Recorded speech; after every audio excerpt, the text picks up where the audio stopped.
अशा प्रकारची परिस्थिती उद्भवते।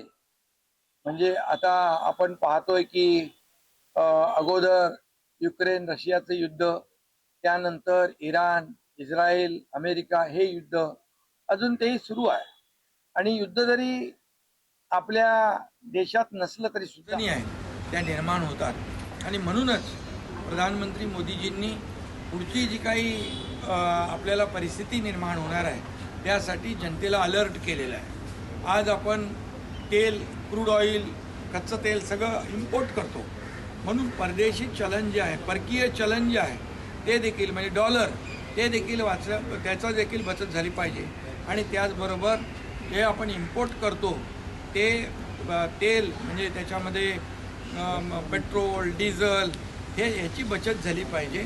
अशा प्रकारचं जे काही नियोजन सांगितलेलं आहे, किंबहुना गाड्या कमी करणं, परदेशी प्रवास टाळणं, हे सगळं जे आहे हे प्रधानमंत्री नरेंद्र मोदीजीने देशहित आणि राष्ट्रहित डोळ्यासमोर ठेवून केलेलं आहे। कोविडमध्ये देखील पाहिलं की काही लोक आता टिंगल करत आहेत, परंतु कोविडमध्ये देशाचे प्रधानमंत्री नरेंद्र मोदीजींनी जे निर्णय घेतले त्या निर्णयामुळे आपला देश सुरक्षितपणे कोविडमधून बाहेर पडला। किंबहुना इतर देशांना देखील आपल्या प्रधानमंत्री महोदयांनी की वॅक्सिन देखील पुरवठा केला आणि त्यामुळे आज आपण त्यावेळची परिस्थिती पाहिली। कोविडची अनपेक्षित ते संकट होतं, त्या संकटातून देखील निभावून गेलो। त्याच्या मागे प्रधानमंत्री महोदयांनी दिलेल्या सूचना होत्या आणि आता देखील जे त्यांनी सांगितलेलं आहे ते पुढच्या भविष्यामध्ये आपल्या देशातल्या नागरिकांना कुठली अडचण येऊ नये म्हणून काटकसरीचं नियोजन करावं, अशा प्रकारच्या सूचना दिलेल्या आहेत। त्या स्वागतार्ह आहात।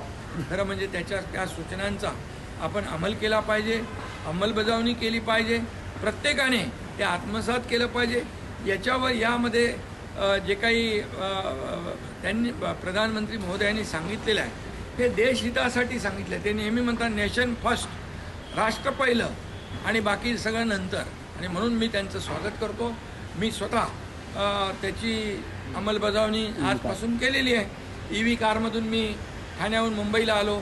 माझ्या ताफ्यामधल्या ज्या अत्यावश्यक ज्या गाड्या आहेत सुरक्षेच्या दृष्टीने किंबहुना आरोग्याच्या दृष्टीने तेवढंच गाड्या ताफ्यामध्ये ठेवून इतर ज्या काही गाड्या कमी करण्याच्या देखील मी सूचना दिलेल्या आहेत।